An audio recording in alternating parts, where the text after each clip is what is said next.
Selamat pagi, selamat siang, dan selamat malam. Selamat datang di podcast Di Atas Gudang bersama saya, Didi Wicaksono. Kali ini kita akan kembali lagi di sesi ngobrol asik. Ya. Ngobrolnya santai, narasumbernya asik, dan direkam dari atas gudang. Dan di topik kali ini kita akan ngobrolin tentang bekerja dengan misi dan dampak sosial. Wah, topiknya sebenarnya berat banget sih, tapi obrolannya yang penting lebih santai dikit. Oke, untuk tamu yang saya undang kali ini adalah tamu yang sangat spesial. Saya mengenal dia dari zamannya dulu masih sebagai developer, dan waktu itu dia adalah organizer dari Jakarta JS. Dan waktu itu saya sempat ikutan dalam salah satu meetupnya dulu waktu masih di Wigo. Itu udah lama banget ya, 2012 atau something gitu. Atau lebih. Ya, kita akan panggil tamu kita kali ini dengan Hengki Sihombing. Ya. Halo bro. Halo. Gimana kabar? Sehat? Sehat. Nah, ini gimana kabarnya nih? Nih lagi di kantor ya? Sehat, masih di kantor ya. Biasanya sih jam segini pasti masih di kantor. Mungkin jam 8, jam 9. Kadang terlalu telat juga sih pulang dari kantor kalau lagi kerjaan banyak. Oke. Ya, ini terima kasih banget nih sebelumnya udah ngeluangin waktunya. Sorry banget kemarin masih ternyata udah malam banget dan ada kendala teknis sedikit, jadi kita bisa pindah di hari ini. Tapi thanks banget sudah ngeluangin waktunya untuk siaran kali ini. Sebelumnya saya kenalin lagi. Ya. Sebelumnya saya mau kenalin lagi Hengki ini dulunya dia adalah sekarang juga masih ya. Dia adalah software developer, co-founder dari Jakarta JS. Terus kita juga pernah bareng-bareng untuk bantu organize JS Day di tahun kemarin di 2019. Terus dia juga sempat bekerja di beberapa startup atau bahkan banyak e-commerce ya. Jadi dari OLX, terus dari Wigo, dan kemudian sempat juga membuat startup sendiri namanya Urban Hire ya. Iya betul. Bersama dengan para co-founder, dan kemudian terakhir itu tahu kamu tuh di Cashback. Ya, betul bro. Sampai akhirnya, nah ini baru ngertinya bahwa Hengki ini ternyata sekarang menjadi direktur operasional dan teknologi di Kartu Prakerja. Wah, ini menarik banget nih. Kapan tahunya bro? Baru tahu sejak ada, ini ada link berita, dia ada Hengki di sini. Wah, keren banget nih. Sedang menjelaskan tentang Kartu Prakerja. Oke. Sebelum gue lanjut, mungkin Hengki mau memperkenalkan diri dulu. Mungkin ada yang kurang dari perkenalan gue. Boleh silakan. Iya. Oke, hai teman-teman ngobrol asik di atas gudang. Keren banget namanya. Ya tadi udah kenalin teman gue, Bro Didik. Nama gue Hengki. Terus sekarang kesibukannya itu ngurusin Kartu Prakerja, biasanya ngurusin operation sama bantuin teknologinya juga. Terus ngelihat ke masa lalu, my background-nya itu software engineer juga, software developer, masih ngoding lah dulu, bikin website simple. Terus juga habis itu meniti karir, terus sempat di beberapa startup company dari zaman tahun 2000 mulai era-era startup itu 2008. Nah, 2008 udah mulai startup, udah mulai join startup, terus 2013 kurang lebih ketemu Didi. Saat itu masih kerja di Wigo. Terus tadi udah benar OLX, terus terakhir itu setelah dari OLX bikin startup sendiri kurang lebih 3 tahun. Terus habis itu setelah dari Wigo, setelah dari bikin startup sendiri, habis itu kalau nggak salah kurang lebih 1,5 tahun jadi switching. Nah itu pertama kalinya switching. Biasanya role itu sampai sampai waktu running company itu software engineer, teknologi lah urusannya sama teknologi. Terus habis itu ngurusin produk itu di cashback. Terus habis itu by bulan Maret official join Kartu Prakerja. Kurang lebih kayak gitu. Oke, wah, ini lengkap banget ya. Sudah working history ini udah bisa ditaruh di LinkedIn semua nih. Betul bro. Open for hiring gitu kan ya. Open for hiring. Oke, jadi untuk topik kita kali ini kita ngobrolnya ini sebenarnya topiknya agak berat, tapi kita usahakan ngobrolnya lebih santai aja. Jadi tentang alasan kita bekerja. Jadi kita itu seringkali dengan ketika kita memutuskan untuk bekerja itu kita punya masing-masing orang punya alasan tersendiri mengapa mereka ingin bergabung kepada sebuah company. Terus ya alasannya tipikal seperti biasa, ada berhubungan dengan uang, finansial, terus ada karir, terus ada juga yang ingin bekerja ke sebuah company karena ingin mengembangkan dirinya, terus dan lain sebagainya yang bersifat material dan self development. Tapi ada juga yang ingin bergabung ke sebuah company itu karena misi dari company tersebut, apa yang company tersebut kerjakan.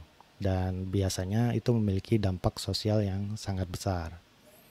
Nah, di sini kita akan ngobrolin santai bagaimana misi-misi pribadi setiap orang itu berubah-ubah seiring dengan waktu. Mulai dari mereka awal mengenal dunia kerja sampai mereka berkeluarga dan akhirnya sampai saat ini, misalnya seperti itu. Oke, kita untuk diskusi awal ini kita akan ngobrolin tentang masa lalu nih. Jadi kita kembali ke masa lalu, kita mundur sejenak di mana saat itu mungkin Hengki bisa cerita sedikit pengalaman kamu ketika misalnya baru lulus kuliah dan mencari pekerjaan. Masih ingat nggak kira-kira waktu dulu pekerjaan pertama kamu apa dan pekerjaannya sebagai apa? Oke. Ya udah. Oke, ceritain. Pertama kali kerja, ini kalau kalau ngomongin official berarti kalau ya konteks kerjanya berarti dapat duit ya, dibayar untuk kerja karena memang kita bekerja terus dibayar secara formal gitu. Kalau pertama kali kerja itu dapat duit itu mungkin dengan hasil kerja statusnya adalah karyawan itu di 2007 itu jadi kerja di kampus, jadi asisten lab. Nah itu dibayar. Kenapa di situ adalah ya intinya waktu itu Hengki yang masih sangat muda. Di situ tujuannya adalah mencari kesempatan dan mencari pengalaman bekerja, berorganisasi, working with teman dengan sekitar. Nah itu adalah dari zaman 2007 udah mulai itu kerja di lab, asisten lab di kampus. Terus habis itu 2008 udah semester akhir itu ngambil coba apply ke sebuah company. Waktu itu dapat kesempatan itu perusahaan di daerah Jakarta. Terus itu bikinnya ada 2 sistem waktu itu. Mereka adalah perusahaan konsultan bikin software. Itu dulu bikinnya ada dua aplikasi yang sempat saya bikin. Itu working hampir setahun lebih sebelum lulus. Itu bikin software ERP pakai PHP loh, PHP. bukan Iya. bukan pemberi harapan palsu, PHP. Terus PHP habis yang itu beneran. bikin ya PHP yang beneran, PHP language. Terus yang kedua bikin sistem logistik. Jadi Hmm. istilahnya kalau logistik itu ya cuman kayak, tapi waktu itu end to end lah untuk sebuah logistik company. Hmm. Untuk yang level-level mungkin dia lebih kayak itu kayak nanti kalau di dalam official counter dia nge-scan barcode, terus Oh. barcode itu di approve. Ya waktu itu udah barcode, scanning barcode, di approve, habis itu kelihatan trackingnya namanya siapa Pak, di approve, pindah ke jalur mana. Jadi istilahnya pengiriman logistik barang di Indonesia itu kan banyak kayak pindah dari daerah ini ke pindah ke daerah ini. Nah itu di scan Hmm. barcode-nya, tanda Oh. approval-nya untuk dapat data informasinya gitu. Hmm. Terus itulah dibikin yang ERP lumayan kompleks lah waktu itu. Cuman bantu sedikit yang ERP, tapi proyek utama waktu itu sistem logistik. Itu di Hmm. 2008 sampai 2009, begitu lulus eh, cari kerja, Hmm. terus join perusahaan consulting juga, itu masih ingat lah, di daerah Harmoni. Itu adalah aku bekerjanya itu paling singkat, cuman less than 3 months, kalau nggak salah 2 bulan lebih. Kenapa? Tapi adalah biasanya kan orang nganggur itu uh, kenapa diambil, sebenarnya pilihannya adalah nggak mau nganggur, Iya, gengsi betul. gitu, gengsi sebagai Hmm. sarjana nggak mau nganggur, takutnya luntang lantung ke sana, yang akhirnya jadi malas. Hmm. Akhirnya ngambil kerjaan itu adalah kerjaan tetap sebagai software engineer, bikin aplikasi, tapi waktu itu adalah bikin aplikasi adalah poker online. Oh. Yes, bikin aplikasi poker online, terus timnya banyak, Hmm. dan waktu itu berpikir adalah oke, ambil kesempatan sembari tetap apply ke tempat lain. Hmm. Jadi istilahnya itu hanya Ketika apply ke setiap perusahaan-perusahaan itu, kamu biasanya apply sendiri atau biasanya lu ada teman dekat yang yuk kita apply bareng-bareng gitu supaya nggak enggak. sendirian gitu? Enggak. Dulu itu kayaknya nggak seperti sekarang ya, kayak sosial media atau sosial like LinkedIn dan lain-lain. Dulu mungkin teman-teman juga waktu itu, karena waktu itu mereka masih fokus kerja, Hmm. terus ya kebanyakan mungkin di zaman itu lulusan dari kampus gue itu paling banyak rata-rata lari ke BUMN, Hmm. terus PNS atau banking. Nah, rata-rata kayak Oh, gitulah, kok cari-cari corporate. Nah, nah sementara menarik kalau sih gue, itu. Hmm. iya, kalau gue waktu itu milihnya adalah I wanna create software gitu, bukan memaintain software. Hmm. Bedanya di situ. Atau ya create website saat itu. Makanya dapat kerjaan yang seperti itu, tapi sembari nge-apply, Hmm. diterima kerja di perusahaan poker itu, karena memang dari sisi wah ini bikin poker juga nggak benar, karena ujung-ujungnya itu totally bukan poker untuk main biasa, bukan untuk cuman happy, tapi memang poker online ya, judi online lah gitu. Dan Hmm. istilahnya nggak setuju, uh, dan akhirnya less than dari 3 bulan itu ngajuin resign karena diterima. Nah Hmm. diterimanya itu dulu apply masih dari job portal lah, dari job portal, belum ada LinkedIn waktu itu. Oke. Terus tapi udah nggak upload, udah nggak drop CV pakai amplop gitu, udah nggak, di Hmm. 2009 awal, pertengahan atau akhir. Oke, Habis tapi itu sebelum ke situ, ini kan masa-masa di mana pekerjaan pekerjaan yang banyak untuk software engineer itu kebanyakan adalah pekerjaan di perusahaan swasta. Nah, pernah nggak Hengki mendapat maksudnya anjuran atau mungkin nasihat untuk bergabung ke sebuah instansi pemerintah menjadi PNS dari orang tua atau kerabat seperti itu, pernah nggak?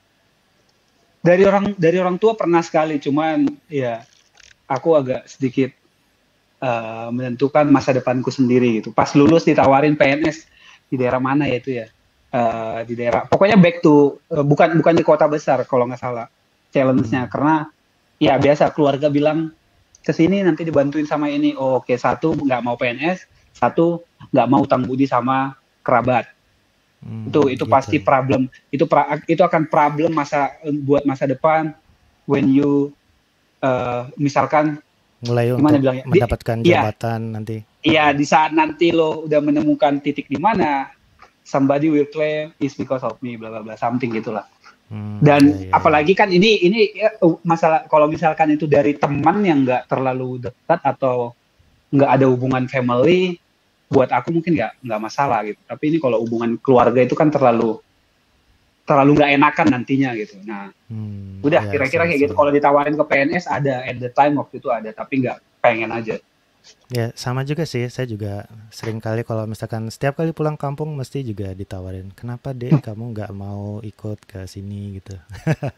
Tapi ya Hah, sepertinya semuanya pengalamannya sama-sama aja.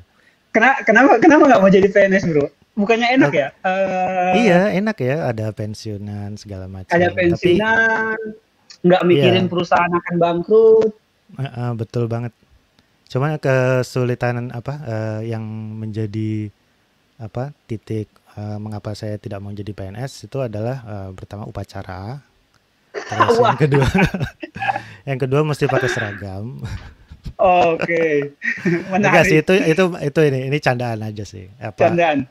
ya emang emang biasanya ruang lingkup yang saat itu di mana saya sangat passionate itu yaitu web development dan waktu itu sih web designing dan web development itu saat itu belum belum banyak yang ada lowongannya di PNS itu. Jadi makanya berusaha sendiri itu di perusahaan swasta saat itu adalah alternatif yang paling baik menurut aku. Kayak gitu sih.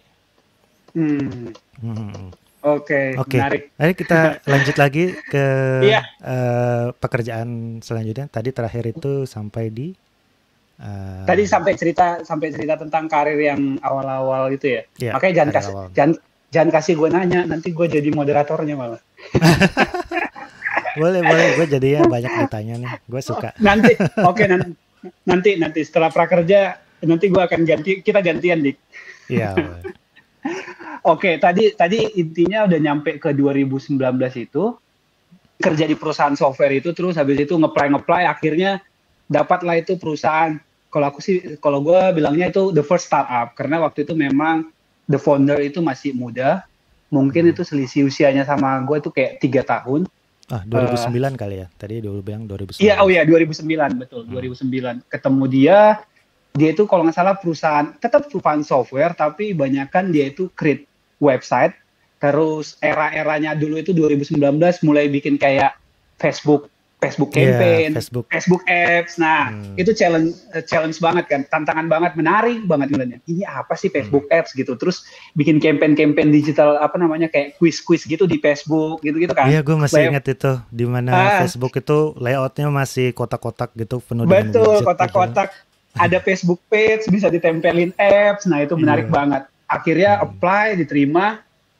Terus mungkin di saat itu kalau dihitung-hitung uh, dulu nggak lebih mungkin di itu waktu baru setahun 2 tahun ya. Jadi nggak terlalu mikirin yang namanya berapa bayarannya. Selama itu cukup bayar kos, ada yang untuk buat makan, untuk biaya hidup sehari-hari, is okay gitu. Kita cari challenge dulu karena masih muda saat itu. Berarti itu Hmm. 2009, ya akhirnya masih muda lah dihitung itu, masih muda banget. Terus disitulah banyak pengalaman mulai belajar nih sama karena memang uh, foundernya ini menarik. Perlu Hmm. dimention nggak namanya? Oh boleh kalau boleh Oke, sharing. ya, ya dulu itu nama perusahaannya Aitindo. Nah, itu Hmm. foundernya Kevin Osmond. Wah, hi Hev. Oh oke. Oh, Ya, jadi sering itu di agency juga ya. Hmm. iya, dulu dia sama dia terus banyak belajar lah sama dia, banyak belajar. Di situ dia itu dulu dia backgroundnya memang developer tapi dia ngerti desain. Hmm. Dan dulu waktu itu aku totally nggak ngerti desain dan gara-gara dia itu background kan waktu kerja itu banyak kan bikin sistem, bikin software. Jadi pas masuk ke Aitindo itu mulai yang namanya ngerti yang namanya user experience, Hmm. terus convert convert desain ke ke HTML, jadi static page, terus bikin yang namanya responsive cross browser gitu. Kalau dulu kan Itu kalau bikin untuk tahun dulu 2009 itu sudah cukup advance banget ya konsepnya. betul betul waktu itu udah kayak gitu. Jadi mereka at least Firefox, Chrome sama uh, Internet Explorer at the time gitu. Hmm. Jadi udah 3 ini kita waktu itu project yang didapat adalah bikin e-commerce. Waktu itu nama websitenya beni.com. Terus ada juga website jualan baju anak. Itu masih era-eranya e-commerce sama Facebook campaign lah gitu. Rata-rata agency kayak gitu kan. Nah, disitulah belajar kurang lebih itu hampir sama 1,5 tahun. Nah, mungkin udah kayaknya cari tantangan baru nih gitu. Udah cari tantangan baru, tapi keeping touch sama si Kevinnya karena dia banyak membantu, banyak belajar, banyak diajarin juga yang namanya istilahnya how create product, terus juga entrepreneurship sedikit-sedikit. Waktu kalau ada kesempatan dia ngajarin juga. Udah sampai itu, bahkan sampai sekarang masih keeping touch juga sama dia. Nah, dari situ mulai berjalan karir, itu mulailah berkelana, ada sempat kerja sama, balik lagi kerja ke software house, tapi international company dari Australia, itu kerjanya remote hampir setahun. Terus setelah dari situ pindah ke grupnya anak perusahaannya Jarum, itu agency juga kayak Semut Api yang gitu-gitulah, MCM Group lah, MCM Group. Nah itu di situ adalah bikin Nah di situ pertama kalinya mengenal yang namanya website high traffic. Waktu itu masih zaman era MindTalk. MindTalk ya dulu. Ingat? MindTalk. Nah itu MindTalk. The apa namanya social media channel pertama masih di Indonesia. Masih ada loh, gue barusan ngecek juga. Oh masih ada. Iya masih ada. Nah masih ada. Nah itu juga kenal sama foundernya, itu jago banget. Di situ pokoknya belajar banget yang namanya apa namanya hard coding lah, technical skill, banyak yang namanya belajarin di situ PubSub, belajarin MongoDB, belajarin namanya scaling server, maintain yang namanya concurrency, yang gitu-gitu banyak banget lah. Terus asinkronus, karena kan di situ ada push notif dan sebagainya gitu. Iya. Nah itu banyak belajar di situ. Habis itu back lagi kerja. Nah, itu udah mulai senior. Oke. Skill udah ada, mumpuni ya. Mungkin waktunya cari duit. Okay. Jadi yang awalnya sebelumnya itu adalah untuk mencari skill, dan sekarang ini adalah mulai untuk berpikir nih apa yang bisa dibantu untuk kebutuhan finansial gitu ya. Iya, betul. Saat itu mulai udah mulai dapat pengalaman, skill kayak gini, market kayaknya lagi saat itu kurang lebih 2012. Udah 3-4 tahun, kayaknya ada market lagi high trade, apa namanya, demand untuk engineers itu tinggi banget lah saat itu. Nah, mulai cari-cari, coba awal-awal udah mulai bilang sama si CTO-nya, habis itu saya mau resign gini, habis itu ditanya kenapa resignnya, pengen cari tantangan baru aja, emang di MindTalk kurang kata gitu, kita banyak kok anak sub perusahaan di sini, kamu mau ngerjain yang mana kata gitu, nggak sih pengen cari suasana baru aja. Terus habis itu akhirnya lah apply, masuklah ke Wigo. Di Wigo inilah mulai sempat ketemu sama Yordan, mulai habis itu pokoknya ketemu benar-benar anak startup. Itu totally pure anak startup, muda, terus menarik, ya apa namanya, inisiatif. Pokoknya thinking mindsetnya mereka itu sangat menarik lah. Nah, mulailah dari saat itu di 2013 sama Yordan. Oh ini kayaknya lumayan tinggi demand engineers, tapi ada nggak ya komunitas yang lumayan aktif untuk sharing. Nah awalnya itu pertama Dik, itu kenapa awalnya kita kepikiran itu gara-gara Node.js lagi happening. Oh oke. Dari situ ya. Iya, dan gue di MindTalk itu sempat ngulik-ngulik Node.js karena buat push notifnya. Iya. Di situ ngulik-ngulik, ngomong sama Yordan, ini komunitas Node.js di mana ya? Gue lagi ada problem nih soal masalah yang namanya single thread gitu, asinkronus. Gimana sih manage yang benar gitu. Nah, itu menarik. Akhirnya kita bikin komunitas Node.js di Eventbrite. Nah, itu kita bikin. Itu shockingnya adalah yang datang sekitar 15 orang kurang lebih. Itu meetup pertama. Terus habis itu yang datang cuman eksternal itu cuman 5. Internalnya adalah orang Wigo. Iya. Orang internalnya 10 Wigo. Akhirnya kita berpikir, wah jangan-jangan memang nggak ada demand, nggak ada yang peminat Node.js. Oke. Meetup kedua akhirnya kita ganti yang namanya, kita ganti aja jadi Jakarta JS. Iya, kita supaya luas lah JavaScript. Mau back end, mau front end, mau cuman ngurusin desain dan sebagainya, animasi pakai JS, ya udahlah. Nah, meetup kedua barulah itu ketemu sama Gozali saat itu. Gozali udah di Wigo.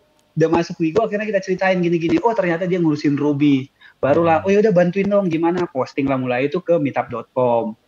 Meetup.com mulai, ternyata datanglah Gio, datang elu. Nah, di situ keeping touch sama Gio. Akhirnya Gio mulai bantu tuh sampai sekarang. Udah berjalannya di situ lumayan lama maintenance. Mungkin gue banyak pengalaman dan banyak sharing gara-gara ketemu komunitas. Komunitas itu penting lah buat teman-teman muda. Kalau memang mau apa namanya networking, cari datang ke komunitas. manfaatkan kesempatan itu buat network, nanya-nanya, datang ke meetup itu bukan cuma sekedar dengar dan duduk dan pulang, tapi di saat kesempatan itu bisa minta kenalan, karena nanti next time-nya di follow up by WhatsApp atau chatting itu, di Slack group itu tanya bisa di situ. Jadi Ya, di siapa tahu bisa komunitas dia jadi opportunity untuk next employment ya. betul. Mungkin nanya lowongan kerja atau mungkin jadi mentor minta diajarin yang gitu. Selama intinya kan selama bertanya dengan benar pasti akan dijawab kalau dia orang yang memang mau membantu gitu. Yang untungnya saya beruntung yang waktu itu adalah teman-teman saya yang didapat tuh banyak lah, kayak Gio, lu, terus si Gozali, terus si Ray, siapa lah, gue lupa sekarang, kayaknya udah nggak di Indo. Pokoknya banyak awal-awal itu. Terus nah di situ mulai kita growing dari komunitas itu, mulai networking ke Ruby ID juga, terus banyak ke perusahaan-perusahaan lain. Nah dari situlah cukup lama di Wigo. Nah akhirnya dunia startup makin booming di Indonesia. Kira-kira enaknya bikin startup apa ya?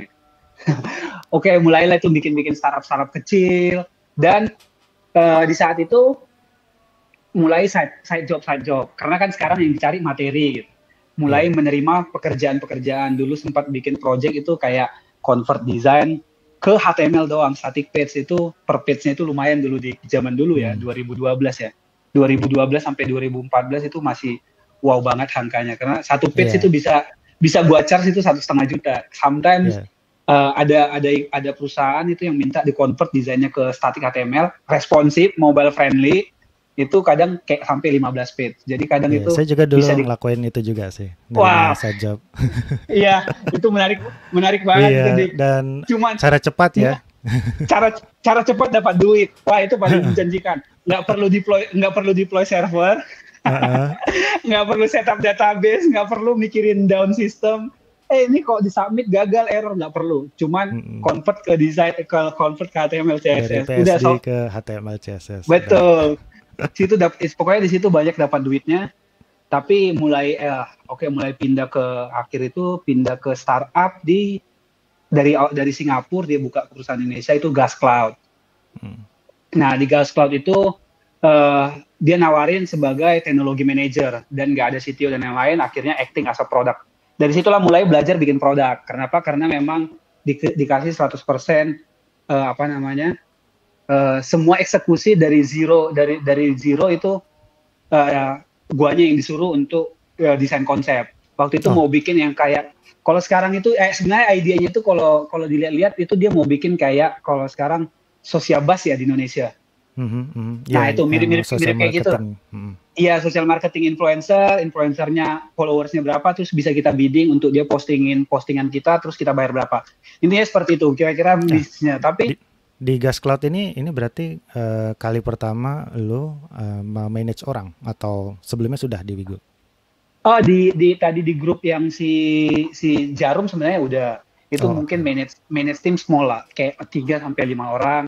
Di Wigo awal-awal enggak, tapi kayak sebenarnya di Wigo itu lumayan kayak nggak terlalu struktural sih waktu itu. Dibilang manage enggak, tapi working as a team ya. Tapi indirect report sebenarnya nggak ada. Semua itu kita di Wigo waktu itu report langsung ke Singapura. Dan pas pindah ke sini ke Gas Cloud baru yang namanya manage team. Itu mungkin kayak around 7 atau 8 lah, 8 orang. Tapi yang bikin dilema itu adalah akhirnya itu very short juga kayaknya di sana ya. Cuman kayak 6 bulan atau 7 bulan something, 8 atau maksimal kayaknya. Habis itu, nah di situ pertama kalinya gue implementasi fully Node.js di situ. Jadi from back end to front end semua. Iya, semuanya di situ cobain. Hiring tim semua yang ngerti JS, satu language programming semuanya gitu. Itu pertama kali. Basically sebenarnya projectnya jalan, tapi the CEO-nya itu kadang suka berubah-berubah lah, terlalu agile, sampai aja gile gitu. Startup minded ya. Iya, secara mindset yang nggak jelas gitu. Jadi mungkin tipikal yang dia pengen perfect dulu, konsep dari end to end 100% baru dirilis gitu. Sementara konsep dari guanya ya, we are launching first, 3 months kita build idea MVP, and then launch, and then next iteration gitu kan, lanjut nanti iterasi berikutnya apa fitur apa. Ternyata sampai 6 bulan, 7 bulan projectnya nggak launching. And then aku mikir, ini ngapain ya? Kayaknya pusing banget. Setiap minggu itu pasti meeting, and then change.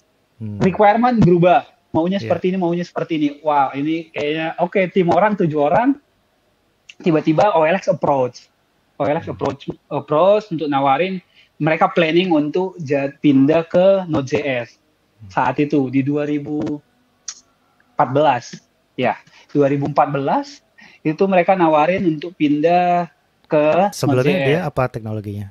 PHP ya, pakai Zen something ya, PHP ya, Zen Framework. Terus habis itu ditawarin, lama itu sebenarnya, galau, nggak enak ninggalin tim yang di sini karena 8 orang itu gue yang hiring, ada kayak beban moral lah, mereka direkrut tapi ternyata harus ditinggalin. Mungkin CTO-nya kayaknya at the time dia desperate banget nyari yang sedikit expert soal Node.js. Memang waktu itu mungkin dikit banget lah perusahaan yang bikin pakai 2014 itu yang pakai Node.js deploy ke production, nggak ada mungkin. Sementara gue di Jakarta JS itu selalu jadi promoting Node.js the best one gitu. Concurrent bla bla. Gua kira ini karena sudut pandang dari programmer Ruby dan komunitas Ruby, gua kira orangnya company yang sudah pakai Node.js itu cukup banyak. Soalnya meetingnya meet-up-nya selalu ramai terus ya, 100-200 orang. Karena kita nyampur di waktu itu. Jadi kan kita meet-up Jakarta JS itu biasanya selalu kita strategiin 3. Terus 1 front end, pasti itu JavaScript di front end lah, jQuery, Angular, React saat itu, Vue kayaknya belum waktu itu. Terus habis itu biasanya ada backend-nya. Nah itu biasanya backend-nya Node.js. Satu lagi itu biasanya topik bebas. Mau itu tentang database lah, tentang apa itu kita open. Tapi rata-rata biasanya itu makanya variatif ya.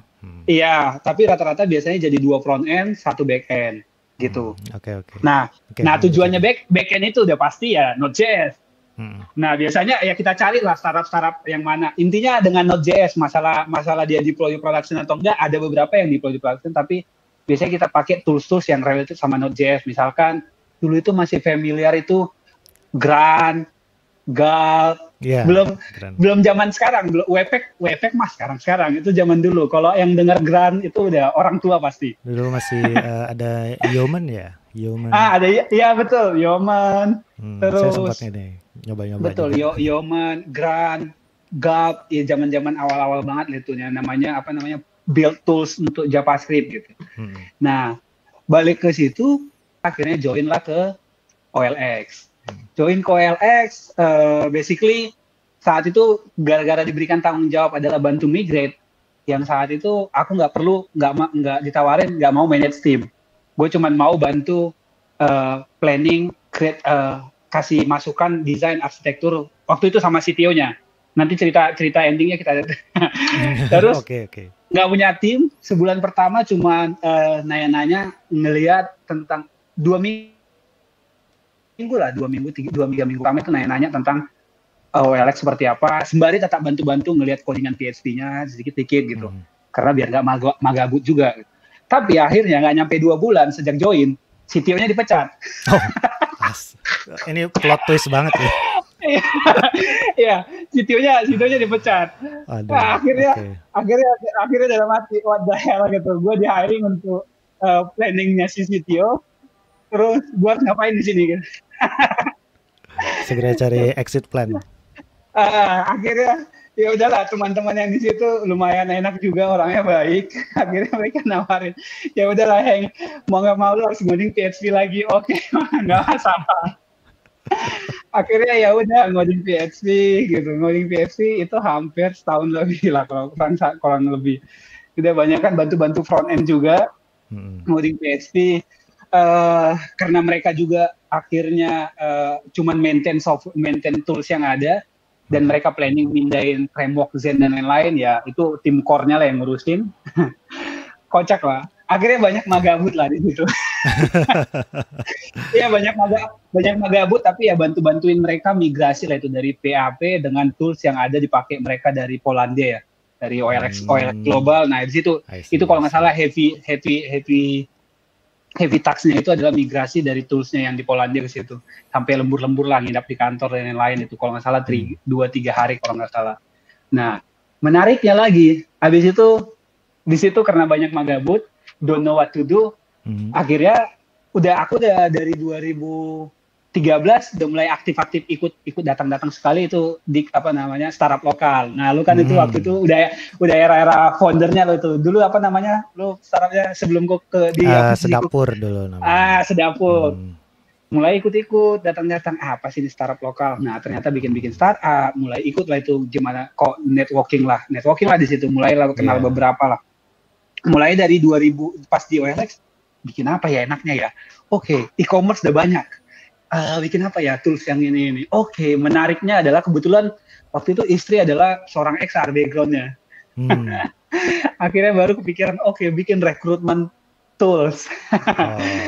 Bikin rekrutmen tools, waktu itu namanya bukan Urban Hire dulu namanya itu adalah Bakat. Jadi dulu kita bikinnya saya baru tahu nih. Iya, namanya Bakat. Dulu domainnya itu karena .id udah dibeli, terus .co.id belum ada company.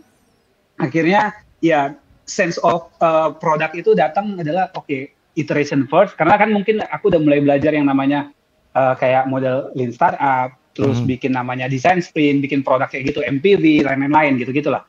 Mulai belajar, create MPV, bikin landing page, terus mulai sharing-sharing. Landing page cuma ngasih tahu produkmu tentang apa, terus habis itu ada form, jika tertarik, kirim ke sini, nanti akan kita notify di saat kita launching beta version. Nah, yang gitu-gitu, ternyata lumayan interested, seminggu ditaruh itu ada yang nge-apply, yang submit 200 ada yang XR 200 email. Ada yang dari XR company, itu seminggu. Terus mungkin karena aku pakai ini juga pakai Facebook Ads waktu itu. Pakai Facebook Ads, sedikit spending terus dapat lah. Lumayan 200. Ternyata angkanya lumayan bagus 200. Sudah semangat bikin produk. Terus habis itu kalau nggak salah almost 5 months di OLX, curi-curi waktu kerja itu. Itu masih di OLX ya? Iya, itu masih di OLX. Jam-jam makan siang, ngerjain itu, pulang kerja masih sempat ngerjain itu, terus pulang ke rumah ngerjain sedikit. Udah mulai creating MVP, udah mulai. Tapi kayaknya nggak menarik nih kalau cuma sendiri gitu kan. Kayaknya roadmap-nya masih banyak banget nih, karena bikinnya kan recruitment tools, banyak pipeline yang harus MVP-nya aja besar gitu, karena recruitment tools. Ngajaklah teman Jeffrey Sinaga, nah itu tawarin lah itu, yang saya tinggalin di Gas Cloud. I see. Jadi relasi dari Gas Cloud, terus sekarang akhirnya bikin. Jeffrey sebenarnya teman kuliah lama dari zaman kuliah di kampus, teman udah teman banget lah gitu. Dulu sempat kerja juga di Wigo gitu, terus dia pindah ke agency, gue pindah ke company lain. Nah, balik ke situ lagi, setelah itu kenal Jeffrey, mulai menarik, akhirnya kita launching, pertama kali launching, ternyata nggak ada yang buka nih. Nggak ada yang buka. Nggak ada yang buka. The first day nggak ada yang buka. Kita blast nih yang 200 tadi, yang 200 kurang lebih 300 nggak ada yang buka. Kita tunggu hari berikutnya. Ada yang mulai sign up. Mulai yang sign up 10, 20, 30. Habis itu kita follow up di nanya-nanya feedback. Ternyata karena mereka mindsetnya at the time itu adalah mereka taunya itu rekrutmen. Terus kita sediain, kalau mereka posting job, kita sediain satu microsite. Misalkan cookpad.bakat.co gitu. Nah, disitulah listing jobnya. Nah, karena kan most likely ini usernya XR. Mereka nanya, ini nanti yang user kalian datangnya dari mana? Ya ini Bu, landingnya. Loh, bukan kayak job street gitu, gini-gini. Udah berapa user base-nya kan? Bukan Bu, ini recruitment tools. Jadi, Ibu yang bawa traffic ke landing page ini, nanti yang kita jual itu adalah tools manage-nya di dalam. Untuk scheduling, penilaian, terus pipeline rekrutmen, siapa yang harus, kan biasanya rekrutmen itu ada HRIS ya? Iya, sebenarnya HRIS nantinya, ini kayak sebelum pas rekrutmen itu kan pasti ada stage-nya kan, kayak di interview dulu, dijadwalin, ketemu sama user, ketemu sama XR-nya, approval XR, jadwal interview, psychotest, gitu-gitu, banyak lah pipeline-nya. Nah itu bisa di custom, itulah dulu cikal bakalnya Urban Hire, namanya Bakat. Udah akhirnya nggak ada yang dapat, nggak ada yang tertarik, dan idenya salah. Akhirnya mulai bikin namanya scraping. Nah, itulah mungkin yang lo tahu karejo.com. Oh iya, pernah pernah dengar. Ya, Ya, Karejo. karejo.com itu adalah metasearch pertama yang gue bikin. Gue akhirnya scraping 10 job portal. Jobstreet, Jobs ID, Karir.com, banyak lah, gue lupa, JobsDB, apalagi 88.com, 88db.com, ada banyak itu job portal di scraping, ditaruhlah di karejo.com. Oh. Terus kita launching, and itu the first time yang shocking, wow, lihat Google Analytics, langsung traffic seharinya visitornya itu 60.000 deh. Wow, jomplang banget. Yang di sana yang visit cuma 3-4 hari, ini dapat 65.000 gitu. Naik terus sampai akhirnya 80, 100. Oh, menarik nih, kayaknya metasearch menjanjikan gitu. Akhirnya kita tweaking banyak di situ awalnya. Menarik. Jadi kapan kamu memutuskan untuk akhirnya full time untuk ngurusin ini? Memutuskan resign. Oke, resign. Pas resign, memutuskan adalah lihat tabungan cukup kayaknya, nyari-nyari kerjaan, and then create the slide, pitching, bla bla bla. Kayaknya menarik, trafficnya karejo.com menjanjikan gitu. Mulailah itu trying to thinking us bahwa ini sesuatu yang bernilai gitu. Mulailah belajar yang namanya business planning, kira-kira dana yang dibutuhkan berapa banyak untuk setahun ke depan, terus gimana generate revenue-nya, gitu-gitu.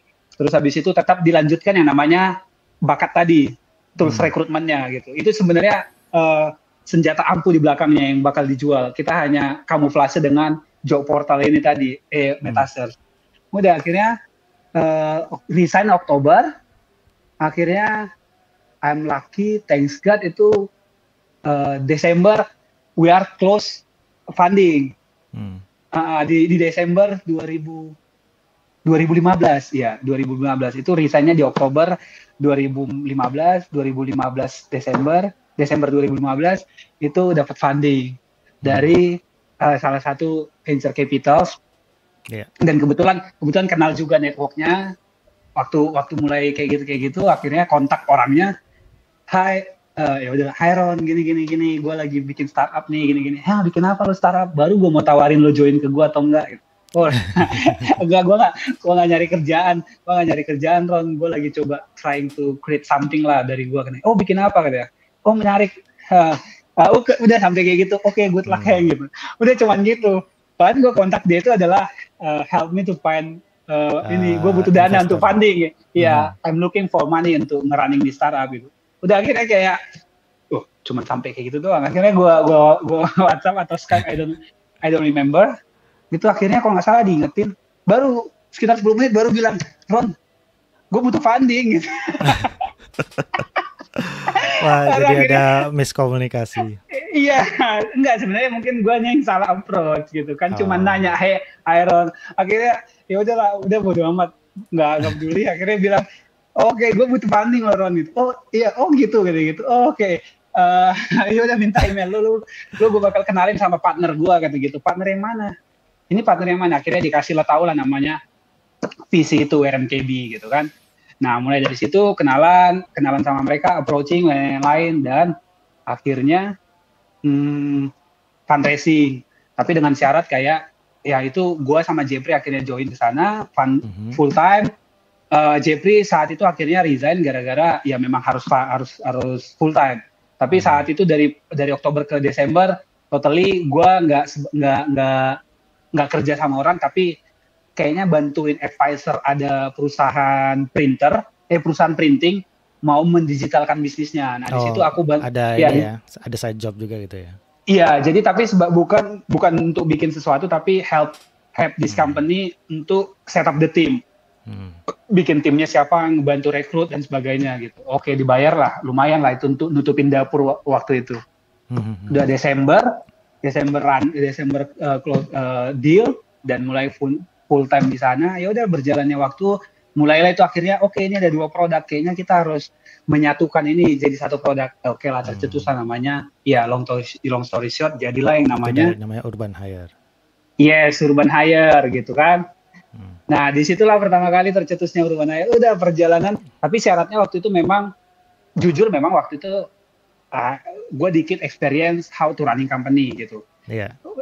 My background itu creating product, terus jago, ya saat itu mungkin bisa dibilang lumayan jago untuk teknologi at the time, terus mungkin lack of management atau bisnis gitu, yang Siapa akhirnya siapa kira-kira yang menjadi role model lo untuk belajar bisnis gitu? Belajar sendiri, otodidak gitu gimana? waktu itu kayaknya belajar sendiri, tapi pas di Urban Air ini gue butuh mentor, yang akhirnya gue datang ke waktu itu adalah Kevin Osmond. Nih nanya I see. gimana sih funding, gimana sih bikin pitch deck, gimana ini kita bikin bisnis seperti ini gitu. Tapi ya kalau dibilang langsung apa namanya intensif untuk coaching, kayaknya banyakan sama Kevin. Sisanya mungkin banyakan reading the book lah ya. Mungkin kalau misalkan mau nanya, misalnya minta sesi 1 jam 2 jam gitu untuk diajarin, mungkin waktu itu Kevin masih bisa bantuin. Kalau biasanya pulang kantor dia bantuin kayak setengah jam 1 jam coaching kita lah, ngasih kita sama si itu si Jeffrey. Tapi kalau sisanya banyakan banyakan dari buku, nih. Banyakan dari buku ya, udah belajar sendiri. Oke, jadi ini sisi entrepreneurship-nya. Terus kemudian ini ketika kita mau switching, mau langsung ketika lo mau di sekarang ini lagi di prakerja, itu gimana sih sekarang ceritanya? Nah ya long story short, dari Urban Hire berhenti, terus habis itu join ke Cashback. Itu juga dulu di Urban Hire as a CTO, sempat juga ngurusin operation as a COO, terus ke Cashback jadi produk. Biasanya ya karena ngurusin produk cross departemen, dikomunikasikan. Nah, jadi kalau ke prakerja itu mungkin dari 2000 tahun ini 2020 Januari itu ketemu sama tim KSP. Katanya mereka nyari orang, katanya sih pertama-tama nyari CTO. Wow, CTO mau bikin apa katanya? Mau bikin website kartu prakerja. Kalau mau bikin website kartu prakerja nggak butuh CTO, cukup software engineer aja kalau mau bikin website kartu prakerja. Jawabannya kayak gitu awal-awal. Terus habis itu, iya tapi kita mungkin butuh di luar itu sih katanya. Jadi akhirnya ketemu meeting sama timnya dari KSP, dijelasin bisnisnya. Ini bikin apa? Kartu prakerja. Ingatnya waktu itu di saat itu gue nggak terlalu interest yang namanya politik and government nih. Honestly speaking, I'm not interested in that. Terus ternyata pas dibilang ini adalah janji kampanyenya Pak Jokowi. Oke. Yang mana ya? Ngeliat-liat, ternyata lihat kampanye ada megang kartu. Oke, ini kartunya di dalam hati nih. Ini kartunya apa? Kartu fisik atau gimana? Terus ngapain butuh teknologi? Ya just print aja kartu fisik gitu. Print kartu, tulis namanya, udah ini kartu nama sekian ID-nya. You don't need teknologi gitu. Lu nggak butuh CTO untuk kerjaan seperti itu. Tapi yang menariknya pas dijelasin ternyata ini adalah fully digital, end-to-end. Orang daftar itu juga inisiatif dari orangnya, dari mereka yang datang sendiri ke website untuk daftar. Terus ada yang namanya proses verifikasi di website itu sendiri gitu. Terus nanti ada integrasi beli pelatihan juga lewat aplikasi digital gitu-gitu. Dan menariknya lagi, jadi pas ngeliat gambaran, oke, beli pelatihan. Berarti this is like e-money atau credit card or something gitu. Ternyata dikreatin kartu digital yang akan menjadi metode pembayaran di marketplace. Pasti tanya marketplace. Marketplace apa? Ternyata marketplace kayak Tokopedia dan lain-lain. Oke. So integrate with digital platform. Menarik. Jadi ternyata nggak sederhana yang dikira ya. Iya, betul. Kompleks malah. Benar, nggak sih sederhana itu. Terus menarik.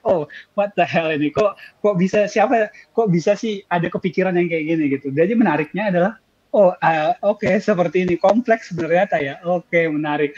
Long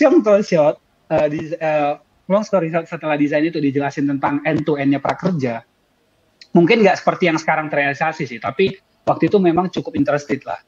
Dan saat itu belum COVID. Jadi mikirnya terus ini mau di launching kapan, Bu? Gitu kira-kira waktu itu. April katanya. April. Kita ketemu ini Januari gitu. Pikir Februari, Maret, April. Oke, dengan kompleksitas seperti itu. Dalam hati is your dream gitu. dalam ya dalam arti is your dream 3 months gitu, terus nanya udah ada timnya belum gitu. Oh oke. Ya gue mungkin tahu lah sedikit karena biasanya kan kalau proyek pemerintah itu harus ada lelang. Kayak 3 bulan, lelang 1 bulan, paling cepat 1 bulan, and then bikin tim 2 bulan, bikin produk 2 bulan dengan sekompleksitas itu. Dalam hati cuman bilang, is your dream. Cuman nanya, ini harus April. Iya katanya, Pak Jokowi mintanya April kata gitu. Bu, kalau yang paling mustahil, yang paling doable, ini mungkin adalah Juni dan Juli. Bilangnya kayak gitu. Ya akhirnya, iya mas gini. Nanti kalau masnya tertarik juga join ke prakerja. Oh oke, nggak menarik kerja sama pemerintah. Sorry, aku bantu dari luar aja. I'm willing to help people. Kalau ada yang punya problem kayak gini, I'm willing to help. Tapi jangan bawa aku ke masalah ini gitu. This is project pemerintah, project RI 1 pasti drama politiknya ini. Tapi yang menariknya adalah Dik, gue itu tipikal yang tiba-tiba udah nyemplung susah balik ke tepian gitu. Awalnya iya, awalnya nginjakin kaki, terus habis itu terus pas dilihat mungkin beberapa pas menganalisa ngelihat konsep dari Prakurtu Prakerja itu banyak lah sisinya yang menarik dari social impact-nya lah. Istilahnya ini yang dibantu adalah apa namanya? Jarang banget proyek pemerintah fully digital, satu itu. Yang kedua adalah ini sangat transparan dan duit negara itu langsung nyampe ke si penerimanya, nggak lewat jalur-jalur lain, nggak lewat Pak RT dan lain-lain gitu. Dan yang menentukan siapa yang lolos itu bukan tim pelaksananya atau bukan kementeriannya, tapi ini fully sistem dan dengan pembobotan sistem dan lain-lain, dengan mesin yang menentukan gitu. Nah menarik gitu. Jadi istilahnya berjalannya waktu kok asik ya dengerin bantu cuman ya karena diminta bantu ya bantuin. Saat itu cuman bantuin kasih advice bahwa seperti ini gitu. Dan mulai kecemplung, dipanggil lah ke kantor KSP, present ke kurang lebih 6 atau 5 saat itu, 6 digital platform, jelasin konsepnya kartu prakerja itu seperti apa. Akhirnya orang dari tim KSP ini kan menjelaskan seperti apa konsep basicnya gitu. Terus untuk merealisasikan dalam bentuk end-to-end integrasi ke digital platform, mereka itu no idea gitu, no clue seperti apa. Nah akhirnya yaudah gue jelasin tuh di situ sama 7 digital platform ini seperti ini konsepnya. Udah, tapi saat itu masih sebatas itu, nggak punya fully control yang lain. Perjalanannya seperti itu. Akhirnya long story short, Maret tiba-tiba dipanggil lah ke kementerian, ke kantor, ke ruangan meetingnya Pak Erlangga di gedung di daerah lapangan Banteng, Kemenko Perekonomian di lapangan Banteng. Dipanggil duduk, terus ditanya sama yang saya bantu ini si ibu ini, habis itu nanya, ini Bu, saya ini dipanggil mau ngapain ke sini? Ibunya juga nggak tahu. Kita dengar aja mungkin ada perubahan policy tentang kartu prakerja dan lain-lain, mungkin nanya progres dan lain-lain. Karena saat itu memang udah mulai bikin produknya karena dibantuin sama teman-teman dari 7 digital platform ini. Mereka nge-volunteerin engineers-nya untuk bikin ini supaya launching di April. Iya, launching di April karena ya istilahnya apa namanya mustahil. Tapi mungkin Pak Soekarno itu benar. Berikan saya 10 pemuda, saya akan guncangkan dunia. Dan 10 benar pemuda ini volunteer. Iya, dan ini benar saat itu memang kurang lebih 10 orang lah dari Tokopedia. Tapi ya mustahil lah. 10 itu mungkin nggak, 10 itu engineer, tapi mungkin ditambah tim produk dan lain mungkin lebih. Nah, akhirnya balik ke situ, akhirnya pas di ruangan meeting itu dikasih tahu bahwa selamat apa ini? Selamat masuk jurang apa gitu. ternyata ditunjuklah menjadi director operation. Nah, terus ternyata oke lah karena tahu dengan kompleksitasnya kartu prakerja ini kayaknya yang perlu dijaga itu di sisi operationnya gitu. Because teknologi mungkin cuma additional aja, walaupun itu the second paling important untuk membuat project ini berjalan di awal-awal gitu. Nah akhirnya itu ya udah ditunjuk jadi director operation dan ditunjuk sebelahnya yang lain adalah director teknologi. Ya udah the question lah, who's that guy gitu kan. Oke, ngelihat ya udahlah diam aja, ya udah gimana jalannya tetap ya Life must Jadi go on. awalnya justru karena ketertarikan lo dengan eh, istilahnya requirement-nya ini, terus kemudian ada juga melihat dari dampak sosial yang dibuat, terus justru jadi nyemplung di sini dan justru involve lebih dalam lagi dan sampai akhirnya ditunjuk sebagai direktur.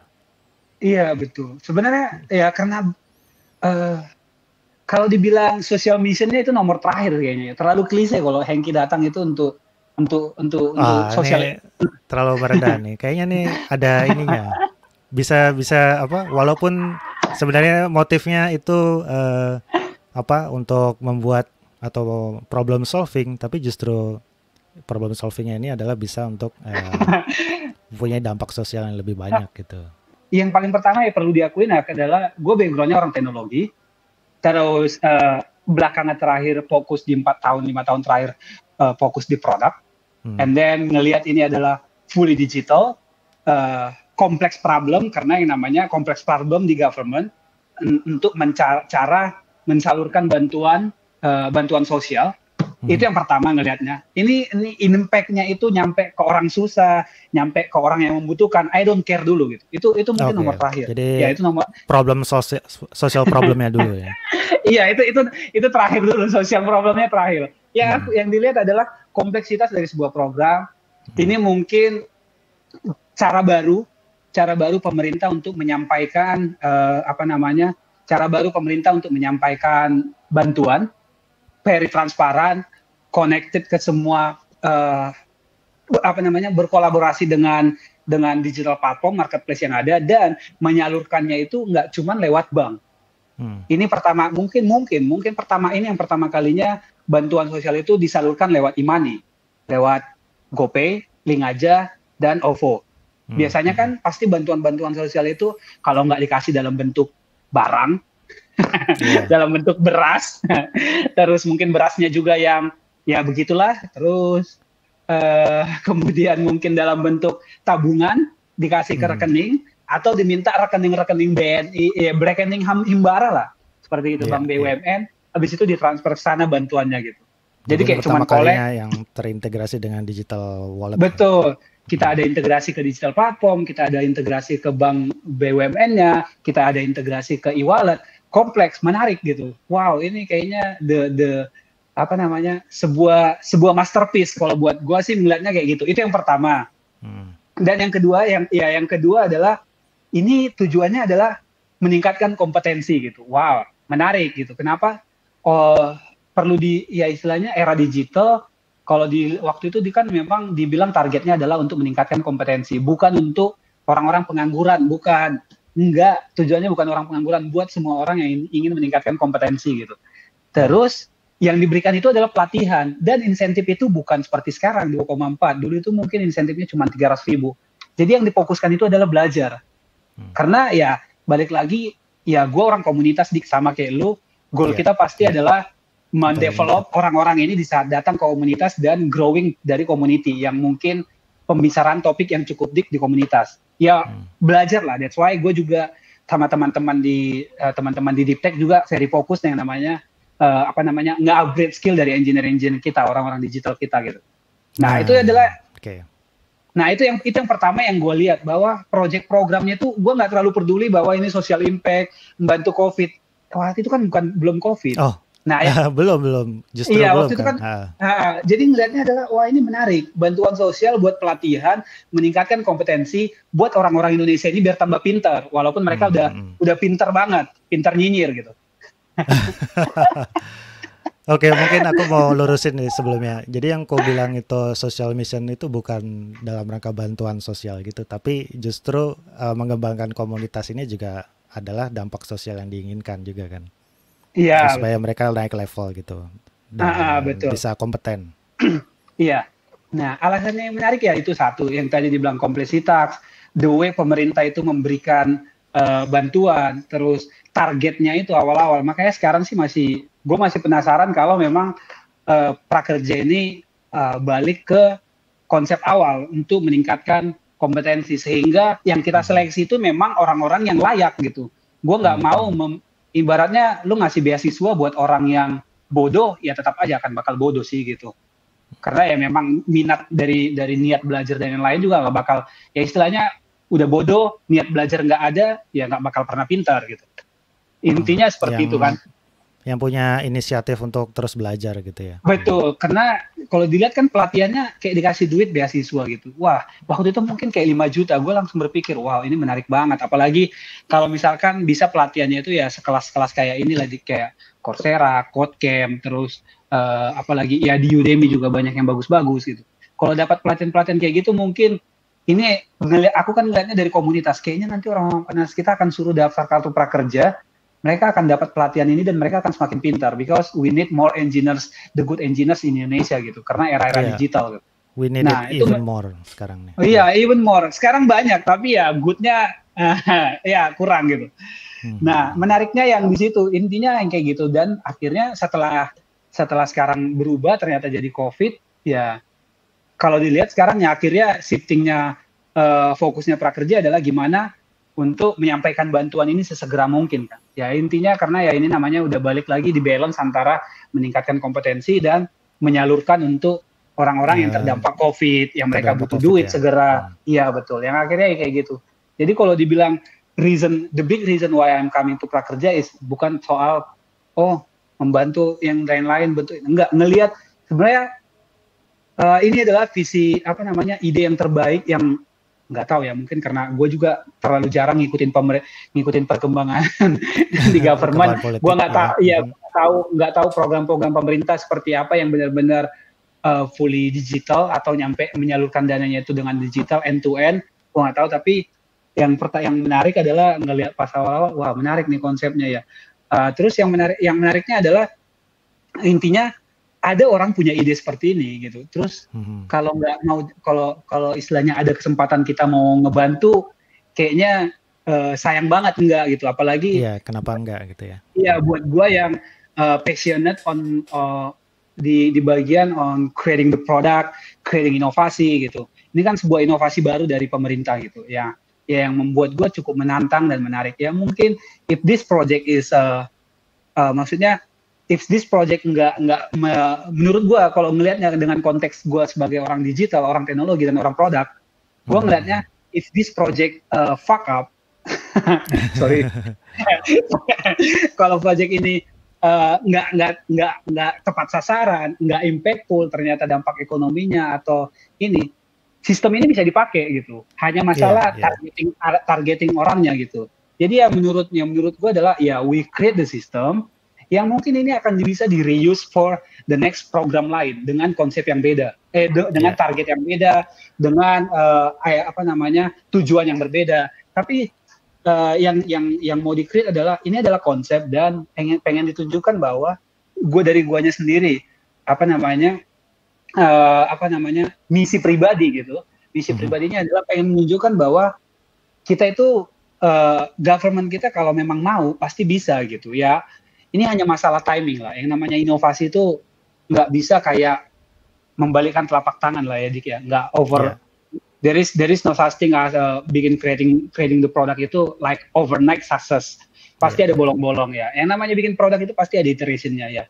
Kira-kira kayak gitu. Kalau dibilang alasan terbesarnya nyemplung di prakerja ya akhirnya seperti itulah sih. Ya jadi ibaratnya semoga dengan sistem ini bisa meninggalkan warisan yang sangat bermanfaat untuk the next program dari pemerintah berikutnya gitu ya. Yes. Oke. Panjang banget nih ceritanya. Iya, pertanyaan terakhir nih. Jadi sebagai penutup aja, jika kamu nanti mungkin ditawarin misalnya untuk bekerja di sebuah startup baru atau mungkin bangun startup baru, itu apakah kamu akan apa yang kira-kira jadi penentu utama untuk kamu untuk shifting ke situ? Apa yang paling utama untuk dilihat? Oh, di saat ditawarin bikin startup atau ditawarin kerja di startup? Either ditawarin bikin atau ditawarin kerja, ya seperti itu. Oke, kalau ditawarin bikin, tergantung duitnya berapa banyak. Iya dong, kalau ditawarin bikin, Iya, ditawarin bikin kan berarti kan you wanna create product di ini berarti kan istilahnya biasanya kan PC atau konglomerat kan suka kayak gitu kan, cari founder untuk ngebikinin bisnisnya mereka. Ya pengen dilihat pertama ya bisnisnya dulu, pasti itu bisnisnya impactful atau enggak. Ya kalau dibilang mau bikin the next Gojek, ya your dream lah gitu. ya kan kayak gitu. Nah yang pertama gitu. Itu kalau bikin startup, tapi ya mustahil lah itu kayaknya. Kalau bekerja, Kalau bekerja, oke, kasih gua waktu mikir dulu bentar. Oke, yang pertama mungkin challenge ya, Dik ya. Challenge ya, oke. Iya, klise lah. Ya mungkin nomor 2. Ya sama lah dengan yang tadi kartu prakerja. Iya, challenge juga. Iya, challenge dulu lah. Nyusul masalah materi mah nomor 2 lah gitu. Tapi kalau nomor 2-nya nggak terpenuhi sesuai ya. Jadi selalu ada ini ya, selalu ada batasan yang harus dipenuhi dulu. Betul, harus ada ya. Ya masa iya kita minta misalnya kita minta 3x terus dikasihnya setengah x, nggak make sense lah gitu. Misalnya kita minta 3x dikasih 2x atau 1,5x, ya udah tinggal kita lihat balance kerjaan, bisnis modelnya janjikan atau enggak gitu. Ya itu enggak serius. Yang pertama pasti bisnis model ya, menantang atau tidak. Terus challenge apa yang dilakukan. Kalau misalkan dikasih kalau ditawarin lagi they are early startup, let's say enggak, ini buat kode aja just in case yang mau hiring Hengki gitu. Iya, ini kode kisi-kisi kalau mau hiring Hengki next-nya gitu. Misalkan ditawarin ya at least startupnya mungkin up on series A lah. Ya gitu, pertama itu. Jadi sudah mulai mature ya. Iya, udah mulai mature, bukan tahap lagi validation the idea, nyoba mau ke arah market fit, justru mungkin gua akan cari yang growth stage, yang levelnya udah di growth stage gitu, istilahnya udah mikirin tahap fokus on number is in transaction, revenue dan sebagainya gitu. Dan mungkin yang lebih tertarik mungkin kayaknya dan mungkin sekarang kan director operation, dulu VP product engineer, terus CTO. Mungkin nggak mau CEO, jangan. mungkin enggak gitu. Mungkin yang lebih menarik untuk challenge-nya balik lagi adalah ke orang tetap sebagai orang produk, atau mungkin lebih banyak itu mungkin ya bagian produk atau growth lah di sisi itu mungkin lebih ya yang kayak gitu. Karena mungkin kalau ditawarin jadi back to CTO mungkin kayaknya nggak nendang ya, Dik ya. Kalau jadi CTO itu not very cool ya kayaknya. Ya, sekarang ya mungkin. Jadi lebih menantang yang ini ya, operasional gitu ya. Betul, operasional. Bisnis terutama. Betul, manage people, coordinate people, mengorkestra smart people di level head, di level PP mungkin di level head, mengorkestra mereka how to make them working together. Itu lebih art kerjanya itu lebih berasa di situ sih menurut gua. Untuk stage berikutnya ya buat gua ya. Itu kan harapan ya. Walaupun kenyataannya kan walaupun harapan bisa saja. Ya kayak lu aja lah, Dik, sekarang kan. Kenapa lu jadi tiba-tiba jadi CEO gitu? Oh, dia sekarang nanya balik ke gua. Iya. Ya kalau gua sih ngerasa emang sekarang lebih dibutuhkan untuk operationnya daripada CTO-nya. Jadi lebih ke situ sih gitu. Ya. Sudah cukup dulu untuk saat ini. Iya betul lah. Mungkin ya awal-awal di prakerja juga kayak gitu ya. Mungkin di sini mungkin gara-gara belakangan khususnya acting as a director operation itu mungkin porsinya cuman 40% kali ya. Untungnya sejak gue punya tim yang lumayan really good lah ya di level headnya operation, terus head of strategic, head of engineers-nya juga. Kebetulan sekarang juga manage di prakerja juga ngurusin teknologinya, jadi most likely kayak 50 operation, 50 ke teknologi. Bahkan mungkin 60-70 kadang seminggu itu mungkin ngurusin teknologi gitu. Karena ya memang di operation kalau udah beberapa case itu udah kayak business as usual aja lah sekarang gitu. Ya, kalau yang sudah mulai ini ya, sudah temukan polanya gitu. Udah ditemukan polanya. Jadi istilahnya acting as director operation mungkin banyak kan lebih kayak uh, biasanya kayak policy-policy tentang data, tentang randomization, itu mungkin terus masalah buka batch, nutup batch, terus masalah ngurusin ke tim partner-partner, ngurusin masalah masalah transaction, kenapa gini gitu dan sebagainya gitu. Tapi kalau dibilang porsinya sih sekarang banyak kan udah kayak ngurusin data, ngurusin engineers, karena mungkin memang I'm lucky have a team yang sangat kompeten mungkin head-nya gitu. Jadi ya itu sangat membantu yang akhirnya gue bisa, tangan gue yang cuma 2 bisa kayak sip ke ngurusin, kayak sekarang kan banyak kan ujung-ujungnya yang terakhir ini kayak planning untuk akhir tahun, terus mikirin untuk persiapan di 2021 misalkan batch baru dibuka di 2021 yang gitu-gitu sih. Jadi most likely role-nya sih sekarang jadi banyak kan di akhir tahun ini banyak kan kayak jadi direktur teknologi gitu, karena yang operation-nya sangat udah bisnis as usual lah, udah ada tim yang sangat kompeten yang megang itu. Jadi walaupun masih tetap dimonitoring, terus ya menarik lah, mudah-mudahan ya banyak orang-orang yang terdampak positif dengan kartu prakerja ya. Oke, terima kasih banget ini Hengki sudah ngobrol panjang juga ini dengan saya. Thank you banget Hengki. Ini kita sudah sebenarnya ada beberapa orang yang menonton, dan kemudian ini ada yang komentar, Riza bilang Bang Hengki ditunggu di Meetup Jakarta JS katanya. Ya. Oke, terlambat 15 menit nggak apa-apa lah ya. Oke, terima kasih banyak dengan Hengki Siombing. Ada kata-kata penutup yang ingin disampaikan? Oke, mungkin buat teman-teman yang ini khusus ngobrol-ngobrol asik nih. Jadi buat teman-teman yang untuk meniti karir itu, yang lagi meniti karir, menurut yang mau di-share adalah, ini mungkin klise dan banyak yang nggak percaya. Yang paling pertama itu adalah when you trying to build your career, itu purpose-nya itu jangan dilihat adalah materi dulu gitu. Because kenapa gue bilang gitu, karena kalau kita bekerja dengan fully 100% yang kita punya dan sangat passionate dengan apa yang kita kerjakan, gue percaya itu materi itu akan nyusul sih. Ya, jadi istilahnya ada yang bilang itu proses itu gue lupa, proses itu tidak bisa berbohong dengan hasil, kurang lebih kayak gitu. Jadi istilahnya kalau prosesnya benar, pasti hasilnya akan baik. Jadi intinya buat teman-teman yang meniti karir, khususnya yang masih muda, cari challenge sebanyak-banyaknya. Terus jangan takut sama challenge, lebih banyak inisiatif. Terus karena materi itu akan menyusul, dan jangan takut yang namanya salah.